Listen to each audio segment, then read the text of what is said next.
Hi everyone, thanks for joining us. We'll just give it a couple minutes for everyone to jump on and get their text sorted. Don't worry, we won't be able to see or hear you, but you will be able to see and hear our panelists today. So I'm just going to pop in some housekeeping information into the chat box. But I'd love to see where everyone is joining us from. So my name's Claire, I'm from the General Assembly team, and I'm currently in Sydney, Australia. But yeah, feel free to open up that chat box, say hello, let us know where you're streaming from. We do get a lot of people across the world, from Sydney as well, but yeah, from the US, from Asia, from Europe. So yes, do let us know. Awesome, I can see lots of things coming through now. So we've got Melbourne, Sydney, great, welcome everyone. Awesome. Just to note as well, if you want to make sure everyone in the chat can see your message, do select to all panelists and attendees. That way everyone in the chat can see your message. Lovely. So we've got Singapore, England, Sydney. Hope everyone's keeping sane and staying safe right now. Awesome. All right, I'll give it 30 more seconds, but also if you want to connect with others in the chat as well, feel free to pop in your LinkedIn's or any social media handles. It's lovely to connect and continue the conversation after the session.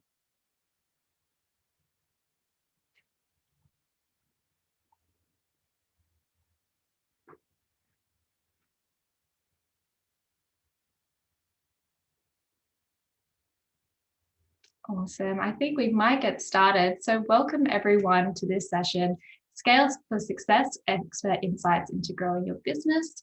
A big shout out to Bloomsbury Publishing for collaborating on this event with us tonight. I'd firstly like to say GA Australia acknowledges the Aboriginal and Torres Strait Islanders peoples as the first Australian and traditional custodians of the land where we live, learn and work, and we pay our respects to the elders past, present and emerging. Just a personal shout out to the Eora Nation of the Gadigal people. That's where I'm currently living and working on today. So before we begin, I just wanted to say a special mention about General Assembly and who we are and what we do. So if you haven't heard of us before, we're a global tech education company empowering people to pursue the careers they love in tech. So that's from data, UX, digital marketing, product management, coding. We teach all those courses as well as host these free community events. So if you want more information about what we do, head to the website ga.co. So how everyone can participate today, I'm sure you're all familiar with Zoom, but as you're watching the session, we'd love for you to engage in the chat. So feel free to have your chat box open and have any comments there, you can pop them in there. If you want to connect with others, add in your LinkedIn's, social media, it's always good to talk about the session afterwards. But if you have any questions for our panelists today, please use the Q&A box. You'll see that at the bottom of the screen, and our moderator today, Jan, will get to as many of those as she can at the end of the session. Lastly, we would love to see how you're learning, where you're learning. So if you're on Instagram, you can tag us at General Assembly AusNZ, and you can also tag our partners today, Bloomsbury Publishing as well. Lastly, this session is recorded, so you will receive a copy of that within 7 days after the session. But enough from me. I'd love to introduce your panelists today and our moderator, Jab, who will begin our session. So thanks everyone, and I hope you enjoy the session. Claire, thank you so much for inviting us all on and for organising this session. And it's lovely to see all the names coming up in the chat box there. I'm Jan, and I'm the author of Scale for Success, but I'm not going to spend much time talking about me today because we've got these amazing panelists all ready to talk to you. And I'm going to ask them to kick off by introducing themselves and telling you a bit about their journeys. Obviously, there's a longer bit about their journeys in the book, but they're going to be very kind and tell us a little bit about their journeys to success with their businesses. So I'm going to hand straight over to Anneke to start with, who is, her business is Rufus and Coco, the wonderful pet care brand. So she's going to tell us how she's built up, and then we're going to go around the panelists and let them do the same. So Anneke, may I hand over to you this morning? Or this Awesome. evening? Yes, you may. Hey, everyone. Thanks, Jan. Congratulations again on your book. I think books are a fantastic source of information, and I use them all the time to draw on some wisdom to figure out what I'm doing. So my name is Anneke Broek. I am the proud founder and CEO of Rufus and Coco, which is a pet care brand selling in 10 countries around the world. And I also started in services about 2 years ago with the Fur Salon, which is a high-end grooming salon based here in Mossman, even fancier than most human hair salons. And I'm really proud to say in the COVID period, we've managed to get the salon back open again recently with a sort of zero touch. But look, ever since I was a little girl, I've had an absolute love of pets. I've owned over more than 50 pets in my life. And in fact, my first foray into entrepreneurship was breeding and selling mice to my local pet shop at the age of 6 for about 20 cents a pop. But I think one of the things I found is that like 91% of Australians, who say that their pet is their best friend. I was very frustrated with the brands and the alternatives in the marketplace. I just thought that they weren't very fashionable. They certainly, all the good ones weren't affordable. And so for me, when you thought about a brand that you could trust, that a non-pet food brand you could trust for pet products, I really couldn't think of one. And so after spending many, many years in corporate, in senior management roles, including being the director of marketing for Blackmores and divisional manager of Bonds Women's Underwear, I decided to start my own business. Feels like a moment of insanity, but I'm glad I did that all that time ago. And that's how Rufus and Coco was born. We're now celebrating our 13 years in business, and we sell about 4,500 products a day. And one of the things I'm most proud of as we've grown is that we also improve our ability to give back. So in Australia alone, we euthanize about 100,000 animals. And so we raise money to stop unnecessary euthanasia in Australia. And the other thing I do is advocate to remove barriers to pet ownership, because I truly believe that pets are good for people in terms of our physical and our emotional well-being. And look, all the research through COVID has just heightened that. And to all the fur friend lovers out there, a big shout out to you. And you will know what I'm talking about, how important they are in our lives. So in sum, you can think of me as Anneke, the pet advocate. Anneke, thank you so much. I'm absolutely with you. I'm a pet person too. And that's a great summary of your amazing achievements. Who shall I assign over to next? Robbie, you happy to go next? Yeah, I'm happy to go next. Thanks for the intro, Jan. Welcome everyone. My name is Roby Sharon Zipser. I'm the co-founder and CEO of hipages. hipages is Australia's largest marketplace that connects consumers with trade businesses. We have the largest network in the country, in that anywhere you want to go, regional area or a metro area, to find a trade, we will connect you with up to 3 trades to quote on your job. The journey of the business is quite long. We've been in business for 17 years, so been around for a while, and I'm excited to talk a little bit about some of the journey with regards to capital raising, which I'm sure I'm going to get asked a lot of questions on. I've seen everything and done everything. I turned 45 just recently, and I think I was telling you, Jan, when we were doing our interviews, that I feel like a 75-year-old man in terms of experiences of all the things I've had to go through to get to where we are today. But I think I might just introduce a little bit of the story. So the story, a little bit different to the book. We started as a natural health directory, but quickly pivoted to home improvements. And the real reason why we started hipages was actually the experience that my wife and I had when we bought our first apartment, when you could afford an apartment back in Sydney, because it's very expensive now in Sydney. I'm sure it's like that everywhere else in the world, but Sydney is particularly expensive. Anyway, the place was run down. It was derelict. It needed a renovation, and the whole process was fraught with friction. It was very difficult to work out what the rules were with council, what the rules are in terms of paying deposits, building strata, building regulations. It just wasn't clear how to go about that. And so we started with a content hub to help people with that process. And then later on built a directory and then flipped that model onto a request to quote model. So we've pivoted and moved our business model at least 4 or 5 times over the last 17 years. Some of the proud achievements for the business have been when News Corp took a strategic investment in the business and got to about 25% ownership. And then in November of last year, we listed on the Australian Stock Exchange, and we've had a tear on the ASX recently with the share price and market capitalization of over $400 million. So we're doing a really good job. And I'm really proud of the team and the people that we've got in the business. I think that's a good intro for you, Jan. I don't know if there's more. We'll go into it in more detail soon, I guess. I think that's a fabulous intro, and it's such an amazing story from garage to stock exchange float. It's phenomenal. Thank you very much. Sam, are you happy to go next? Take that from a very different story, but an equally interesting one. Jan, thank you again so much for the opportunity. Welcome, everybody. What a follow after Anneke and after Robbie. So, guys, my name's Sam. I'm the co-founder of the Hospo Group and currently head of business development for the Hospo Group.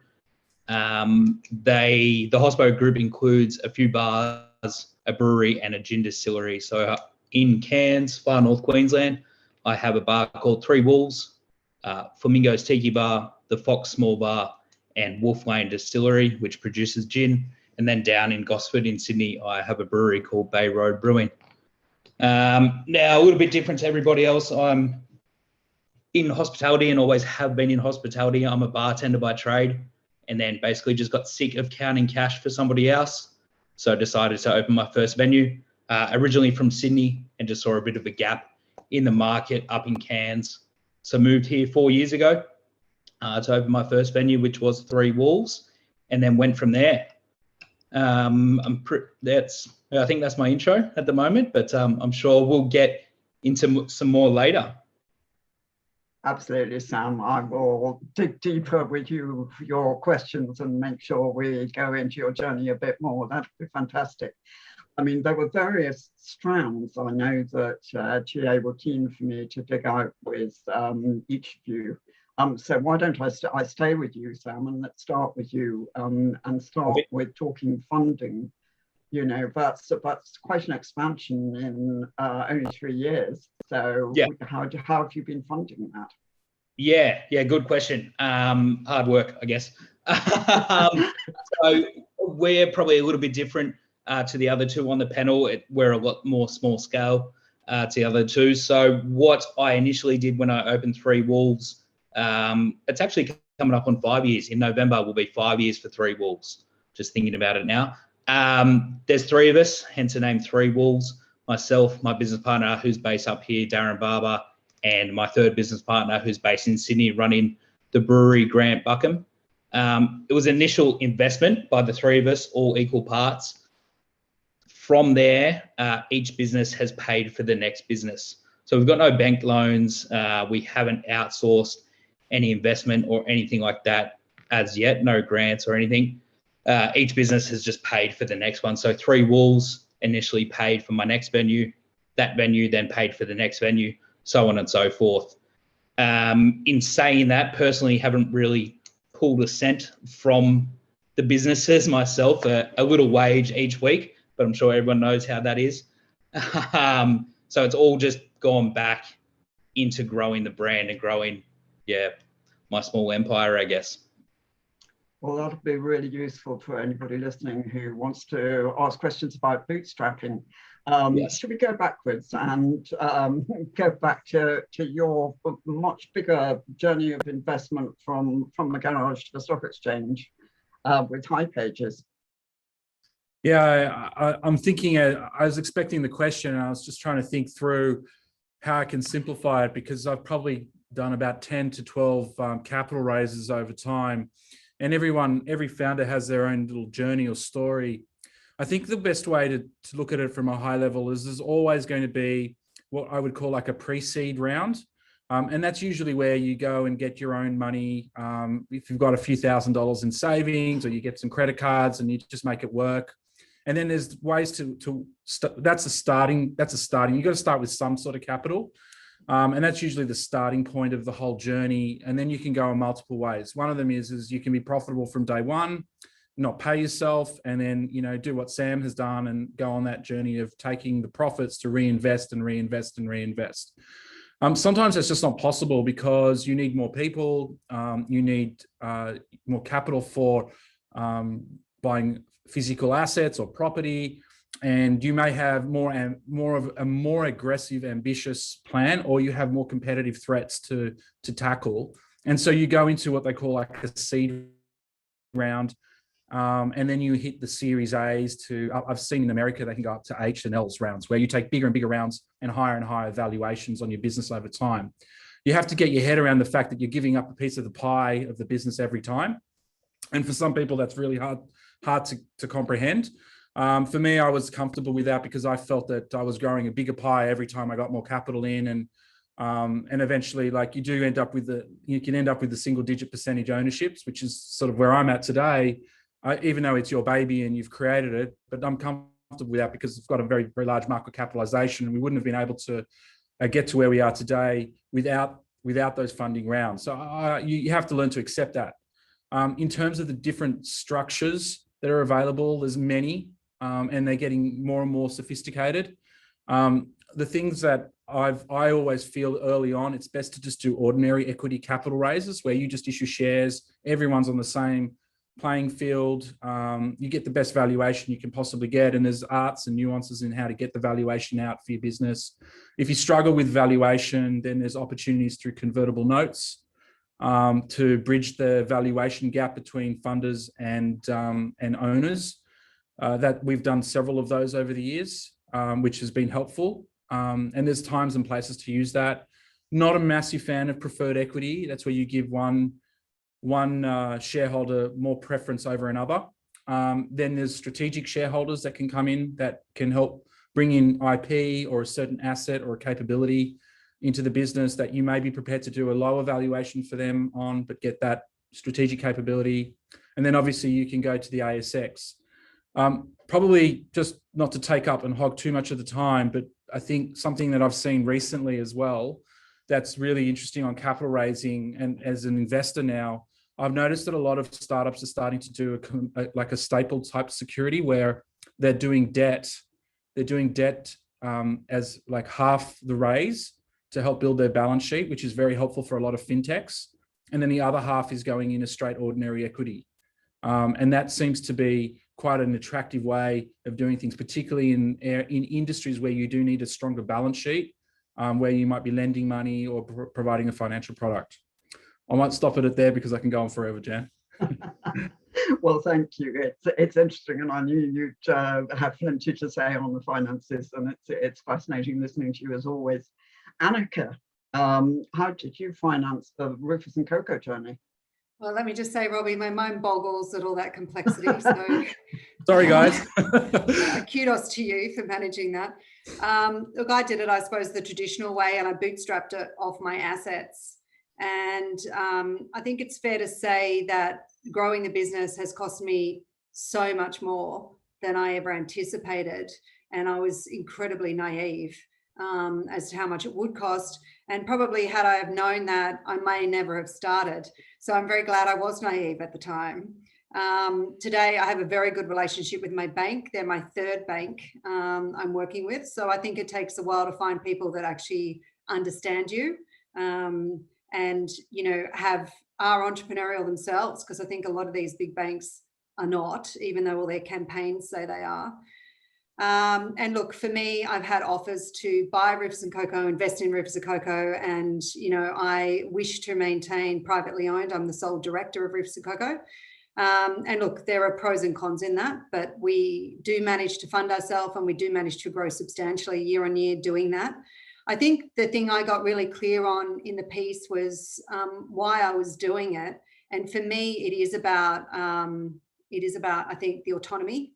And so I have worked in big business, being directors of large businesses, where everything you do, you have to justify.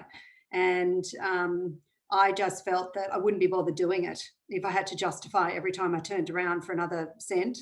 And the other thing I think that worries me is that clearly when people give you money, you have responsibility to certain targets and KPIs. And whilst we have grown enormously since I've started, you know, quite often we don't meet the benchmarks we set ourselves out for. And so I often sort of wonder, and, you know, I'm a proud member of the Entrepreneurs Organization, which is a global organization of entrepreneurs, about 14,000 around the world, with businesses, you know, more than 5 million US. And I've heard some horror stories about investors and things, and I have to say I'm a little bit gun shy. Not to say, I mean, it's just my own personal, I mean, I think this is it. It comes down to risk, what you know, what you think you can manage.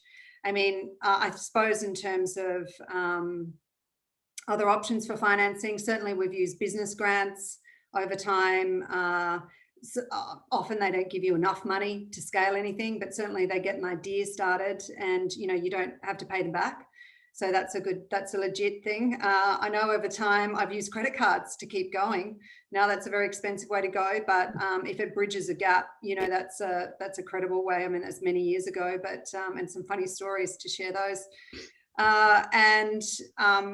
You know, obviously just great relationships with banks, but and I think the other thing is family, friends, and fools, right? Like, it's a legit strategy starting out.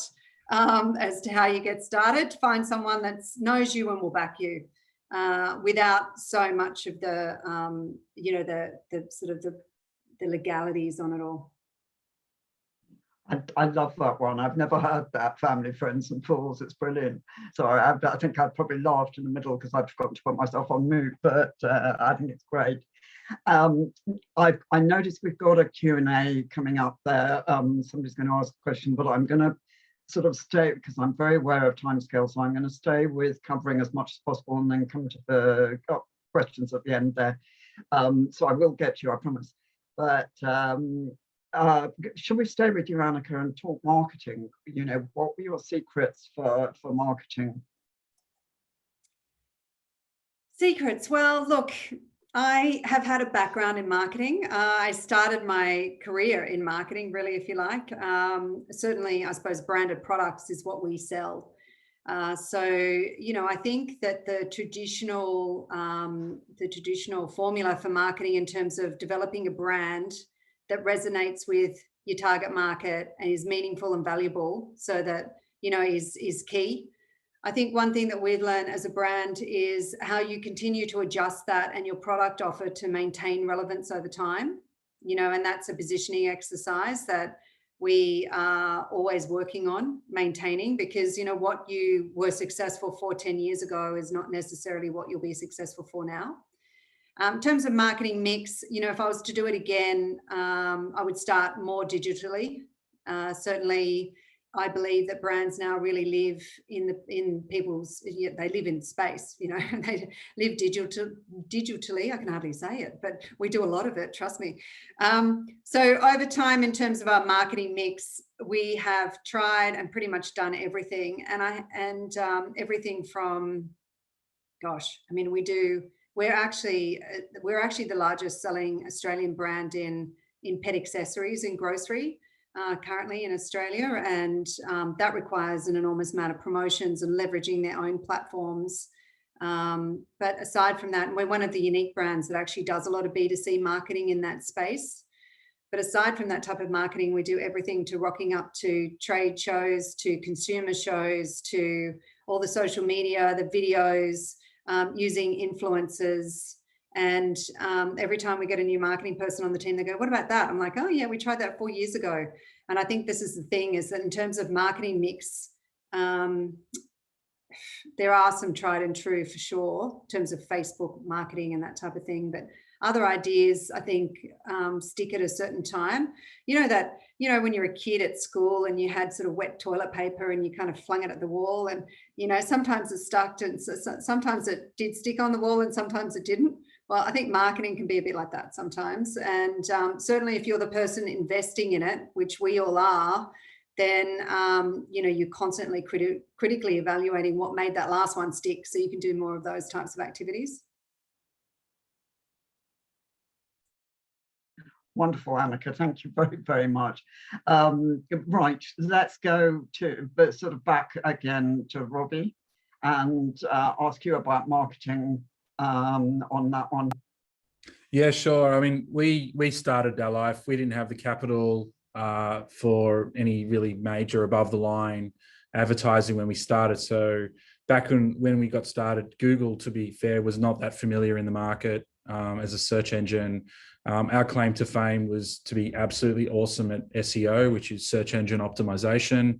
So if you did a search for a plumber in Bondi, which is obviously a suburb in Sydney, but any of the 3,000 or 4,000 livable suburbs of the 200 or so trades, you would find a result in the Google search engine or the very popular search engines at the time, and that's still the case today. We do that really well, and it's even longer tail terms than that. We also had a very strong capability in Google advertising or search engine marketing. Very strong with that, and then obviously as Facebook has taken prevalence in our lives, and social media has increased, marketing in social media has been really strong. When News Corp invested in us, we were given access to a lot of traditional media, such as print and some of the cable channels that they have access to, and we utilized that, and we were able to get advertising and marketing out there. And then later on, we've been going heavily on shows like The Block, which is a very popular reality TV show in Australia with Channel 9. And that's really helped lift our brand awareness in the market. So you sort of have to do what you can afford to do at the time. I totally agree with Anneke's sentiments around it's 50-50. But as you get more and more sophisticated and you start to get more data capabilities as a business, you start to get smarter and faster and better at where you deploy your marketing capital.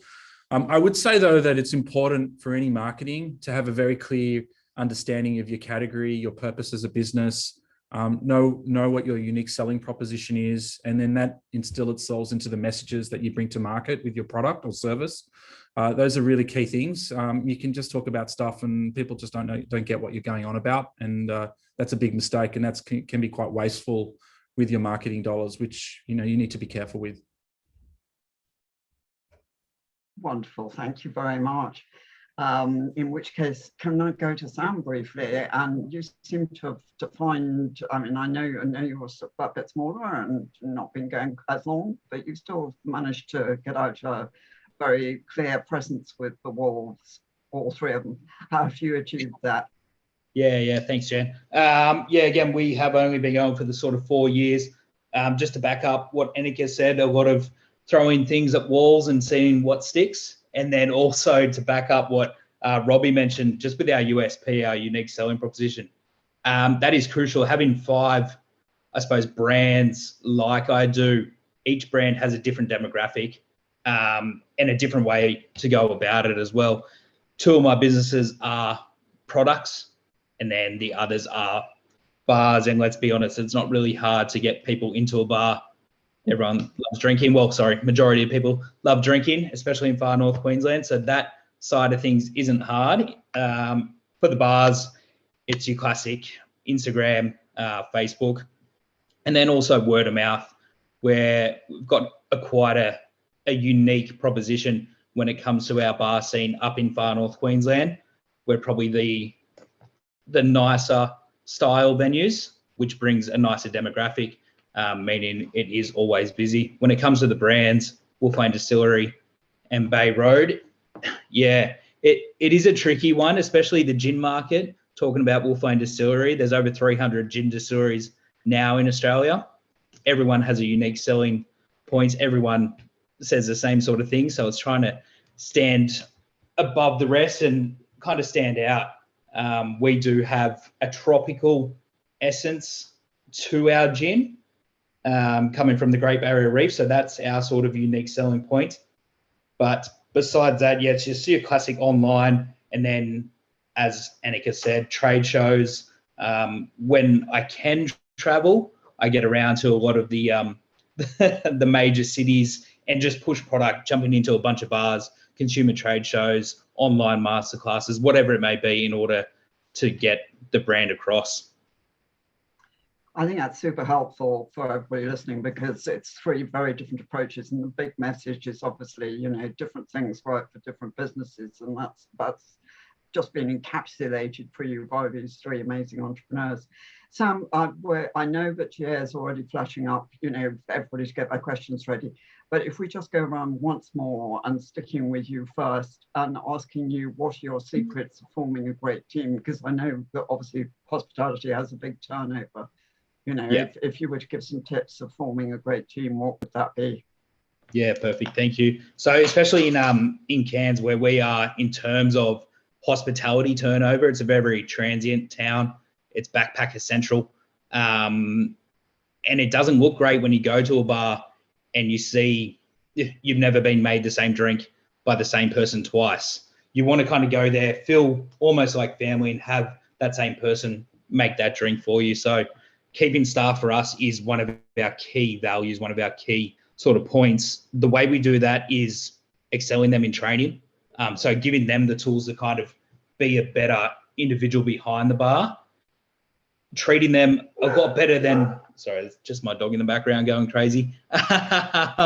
Treating them a lot better than what some other venues would be, and just making them a part of the whole belief system that I have as well, growing the business, giving them a part of it and making it their own almost. Wonderful. Wonderful. Thank you very, very much.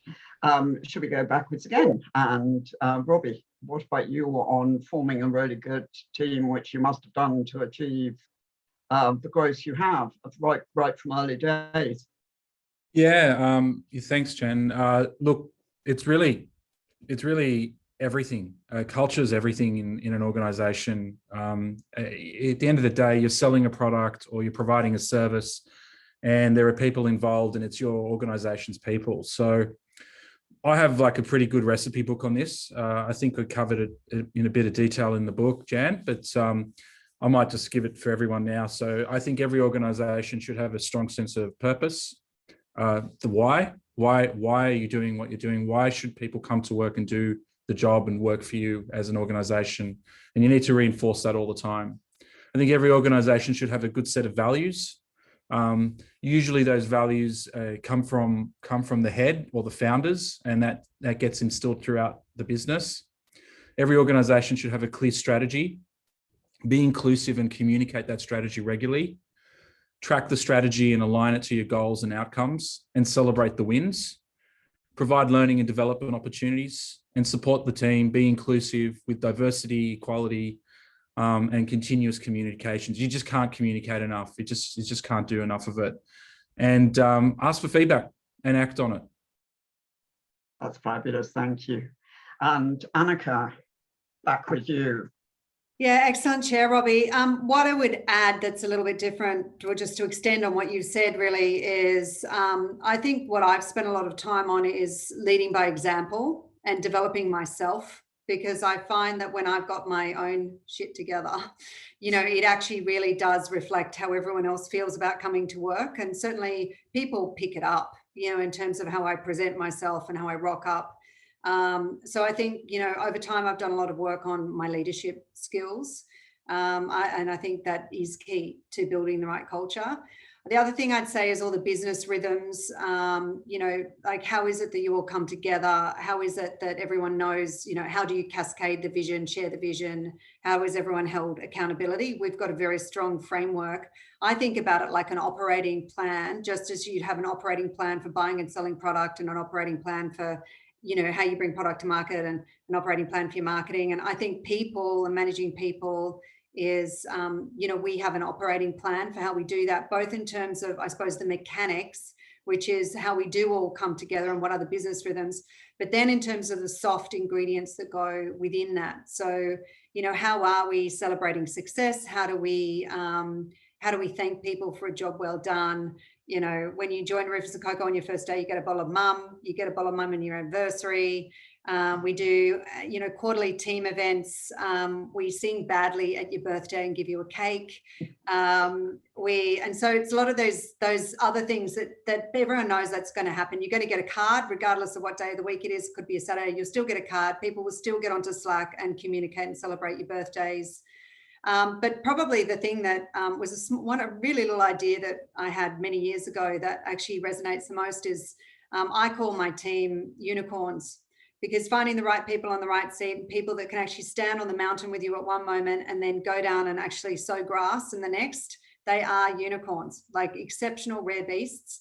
So, and you've got to watch out for those horses with a cone stuck to their head, because they rock up from time to time and you have to move them on pretty quickly. So, but for those, what we do is we have these unicorn awards that we award quarterly, and it's where anybody in the team can actually celebrate and give a unicorn to anybody else in the team anywhere. So my team in the Philippines, team in the States, team in Australia, anyone can celebrate any. And so what it does is it just promotes a culture of, you know, recognition. So people are getting recognized, because often I think being the boss, you don't hear everything that goes on. You don't know that that person helped this other person with that project that they had late at night that had to be delivered on. So that's one of the best things that we do. I think managing people is the hardest job of any small business. I mentor a lot of people running small businesses, and everyone would say the same. It's probably the hardest job, finding the right people and putting them in the right seats at the right time. And just recognizing that, like a pair of jeans that we might have fit into 10 years ago, you know, that they might not be the right people to still be in that role, because the role in whatever period of time might have substantially changed. And we've even experienced that over COVID, where we've had to, you know, reshape people's roles. That's such a good point, actually. I mean, it's something that I found myself and didn't sort of take into account, that the people you began with aren't necessarily going to be the people you end up with at the end. You know, it does all change, doesn't it? I think, I mean, thank you. I will obviously be thanking you regularly, but thank you even now so much, the three of you. I think everybody's getting a crash course of the most amazing business value. I wish I'd been able to listen to it when I started off. I'm going to switch over now to some questions. So I hope I don't knock everybody out by going to Q&A. I've been nervous of doing it while I speak to you in case all the tech goes wrong, but I'm going to have a look and see where we go from here. Right, what have we got? This I think has got to perhaps go to any of you, because it's something we haven't covered yet. It's crowdfunding. I mean, have any of you considered crowdfunding, and would you consider it now as a way of starting up? Anybody want to fend that one? I can take it if you guys want. Lovely, great. Yeah. So unfortunately, I wasn't able to take crowdfunding. It wasn't kind of legal to do it in earlier stages of our capital raise process, but I've had a look at it for a couple of other businesses, and absolutely, you can really raise a whole bunch of capital very, very quickly. But you are going down a pathway which is a little bit different to what Anneke and Sam have talked about, where you are now taking capital from a broader set of people. There are going to be expectations, and there is a compliance component that will go with it. And if you're privately held, those aren't things that you necessarily have to do. So you're going to start you're going down a journey that means that you're going to go more broader and more broader. Whereas you could borrow the money from your bank, or you could borrow money from friends and family, or you know, that's just a completely different pathway. But crowdfunding is a great way to do it. I think we should be thankful that that's available now for people to take up. Sandra, sticking with you in the chat box on crowdfunding, did that answer your question, or did you have anything else to ask on that before we move on? Chat to us now. Okay, this one I think is for everybody. So, hold on, she's there. No, thank you very much for your response. That's smashing. This one's from Rob. And maybe everybody could have a crack at answering this one. Rob would love to know if at any point you thought of giving up, and if so, what kept you going? And I would imagine the answer is possibly yes from everybody, but let's see. I'll go first here, shall I? Okay. Rob, absolutely. I have to say that in about year 4 of the business, so I only started to draw a salary, I think, in about year 4, maybe it was a bit longer than that, maybe it was year 7 of the business, but we used to work with this distributor, and basically the distributor who sold products into Coles and Woolworths, which in Australia we have a duopoly, and basically they're the largest supermarkets. And basically he said, look, we've decided to get out of pet care. We can no longer, we've decided to get out of pet care. So we've got X $100,000 worth of your stock in here, Anneke, and you're going to have to take it back and keep going. And it will look at, for me personally, it was the same time I was getting divorced. And, I had to raise about I had to find $1.2 million in about 8 weeks to keep going. And I have to say at the time, it just absolutely, I was in, when you sort of say fight or flight, I was actually immobilized almost by it. I was stuck kind of going, okay, what am I going to do? And I have to say it was looking back, it was one of my best moments, because what it made me do is remember why I had started in the first place.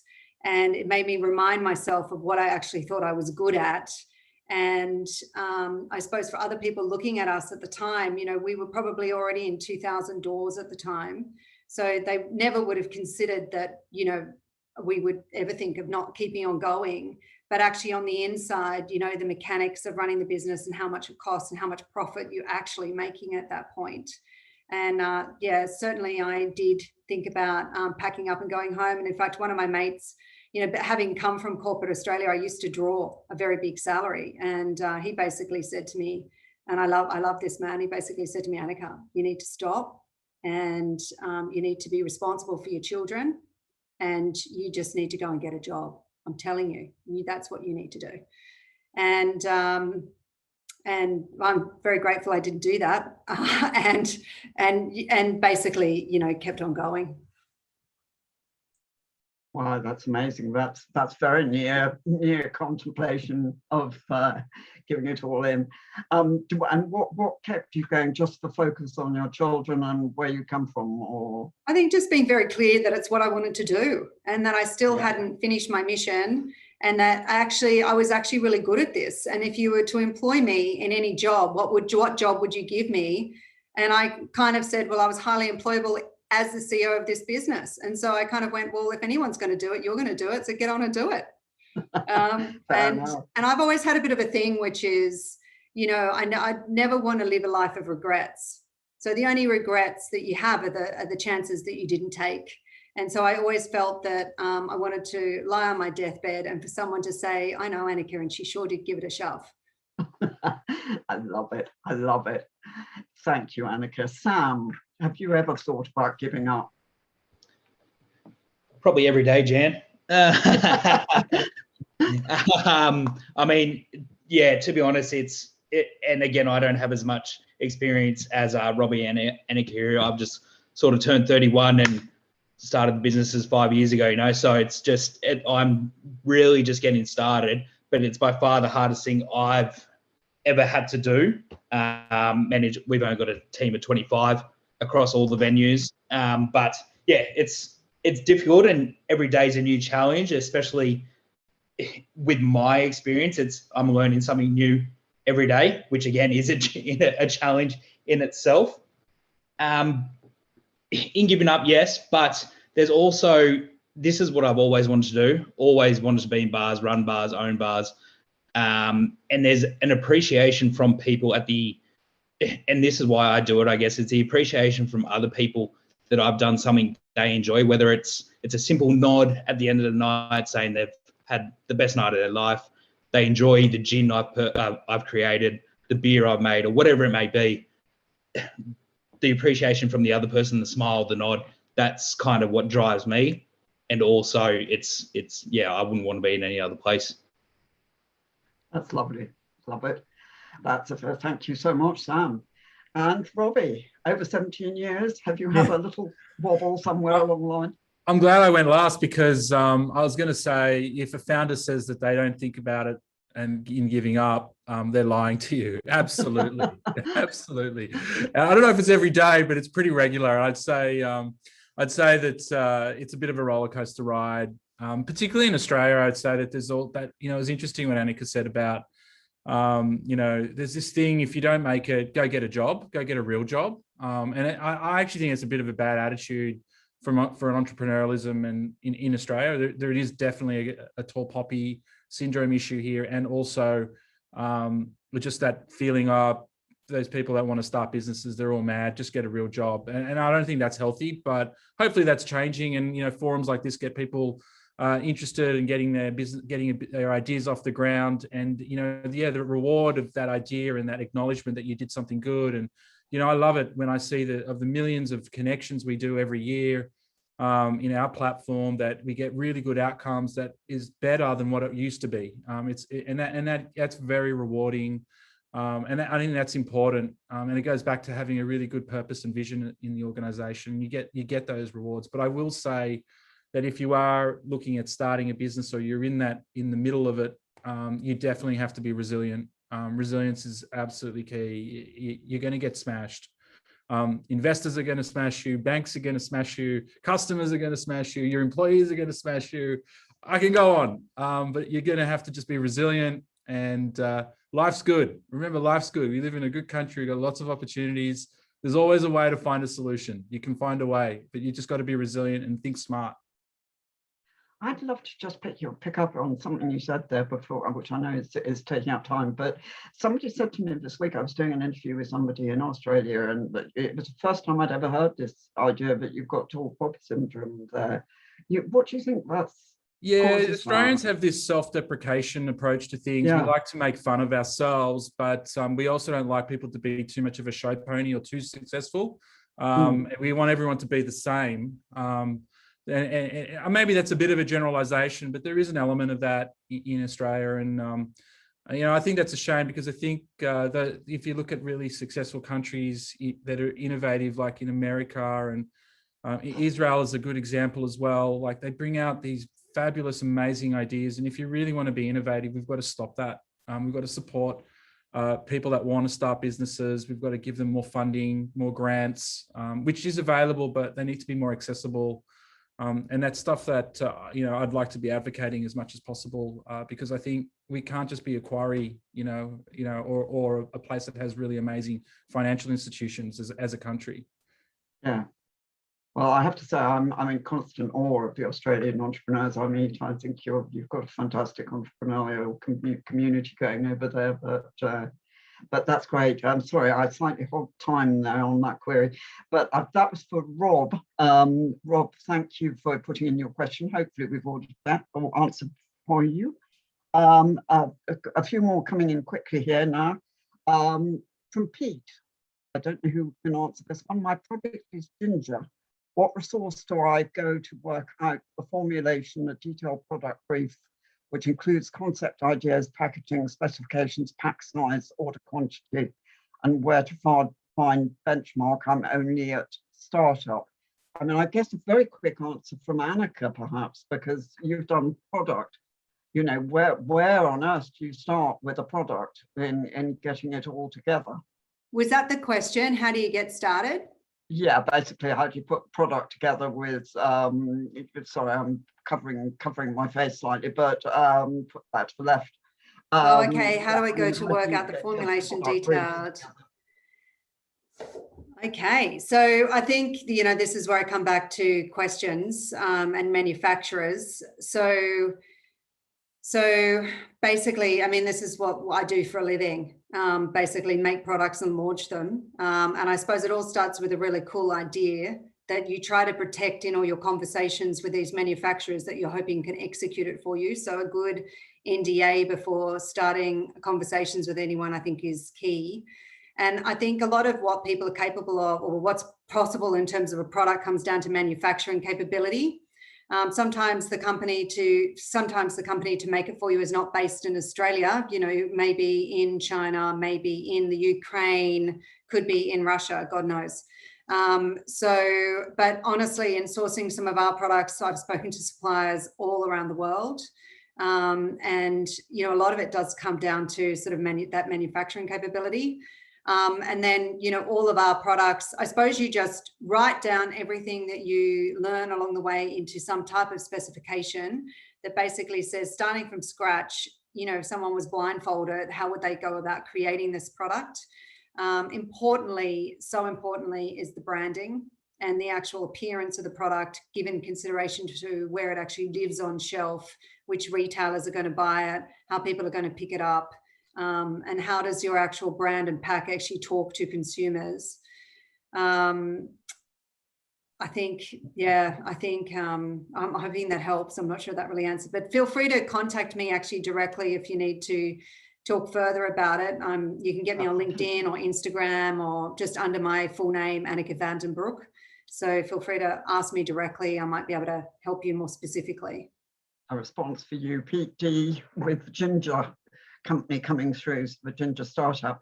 I think the next question actually probably we can include with final questions, because I know that sort of time is going fairly short. But we're being asked that not everybody has good business ideas. How do you stay grounded and realistic when you're starting up? And so if I can chuck that in as a question, with also what final advice and tips would you give to startups that are coming through now? Anneke, we're still with you, I think. Oh, we're still with me. I do beg your pardon. Sorry. How do you stay grounded? Well, I think being in your own business, I parallel to playing a game of snakes and ladders. So one day you may feel like you've just climbed the ladder and you are awesome, but mark my words, there won't be so many steps across the board until you hit a snake. And so and you back down the board, right? So I don't know what age you are and if you remember playing snakes and ladders, or think of it more like champagne and razor blade moments. One moment you're celebrating with champagne, the next moment you wish you had a razor blade. You know, it is a journey that keeps you very, very humble. And so for me, that's never really been an issue. So then in terms of, I suppose, other tips, I would say get very clear on your purpose and why you are actually doing it. I think make sure you verify your idea and you make sure there's a market in the market, not just, you know, your idea. I think developing your own self-belief is key. I can't tell you, everyone I spoke to when I started out told me that my idea was a bad idea. So, you know, I did it anyway, but there were a zillion reasons why I could have stopped at any point. So getting clear on why you're doing it. And I think, you know, I think finding the right people is to surround yourself is key, not just inside your business, but in terms of business mentors. And, you know, I think this is what's so cool about Jan's book here. Well, can you see it? Can you see it? Can you see it? I don't know if you can see it. No, I've just made myself disappear. I think that's what's so cool about Jan's book is, you know, books are a wealth of information from people. And so, you know, quite often if I'm trying to solve something, I will try and find a book that answers, you know, and answers my question or provides a different perspective, because where do you draw your information from? You know, at some point you tap out of ideas. You need someone else to give you some input. Thank you very, very much indeed, Anneke. Sam, some final words from you. Yeah, perfect. Thank you, Jan. Just before I get into the question, Anneke, maybe we link up and instead of a bottle of mum for all your employees, we could do a bottle of Wolf Lane gin, but we'll get back to that later. I guess I'm one of the lucky ones. I kind of came across what I wanted to do at a young age. It sounds weird, a young person wanting to open bars, but it was just something that resonated with me. So I'm probably more along the passion side of things. If you've got a passion for it, then you'll give it your all. And I'm also one of the ones that has never made a plan B, because plan A has just got to work out. And if it doesn't, then sort it out from there. So yeah, basically I'm just all in with everything that I do, and it's just has to work, to be honest. Fabulous. Thank you, Sam. And lastly, Robbie, a last word from you before we hand back to GA. Yeah, sure. I'll keep it quick. I think just have a business plan. Do your research. I think that's the key thing there. And then as soon as you can surround yourself, I think my mistake. Let's not call it a mistake. Let's call it my learning. Is that I think I held on to things for too long. I think if you can delegate and process a lot of the things that you do as soon as possible to highly capable, qualified people, more qualified and capable people than you, the faster your business will grow. And I think networking as well. I don't think I networked enough when I started. I think networking is really important. I think by networking, you amplify the ability to get more ideas and find things that can help or grow your business 10, 12 times faster than when you try and do it on your own. So probably a few little nuggets there. I could go on, but those are probably the things that come to mind right now. Well, thank you. And thank you so much from me to all three of you. You've been really amazing and I can't thank you enough. And I know we're out of time, so I've got to hand back to GA now if you're there. I can't see either of them there. I don't know if they've fled from us, frightened them away. GA? Anybody? Either of you? Hello, still here. Okay. Cool, thank you. Thanks, Jan. Big thank you to everyone for joining us, and another big thank you to Jan, Robbie, Anneke, and Sam for joining us for that really super informative panel. I'm sure it's provided a lot of valuable insights for anyone trying to scale their business.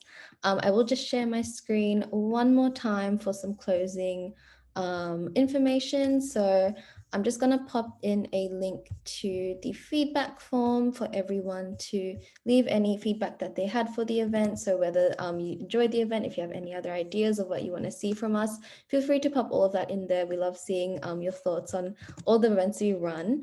If you have any more questions for us, you can pop that, you can send us an email at ausenz@General Assembly or at help@General Assembly. And if you want to check out any of our other events, you can check that out at ga.co. Otherwise, again, a big thank you to our panel today and our moderator, and have a lovely morning, afternoon, evening, wherever you're joining from. I'll see you all next time.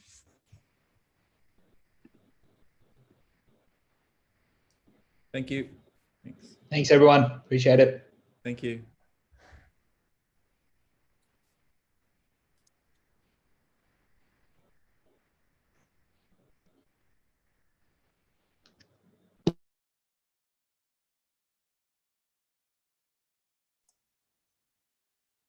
Thanks, Jan.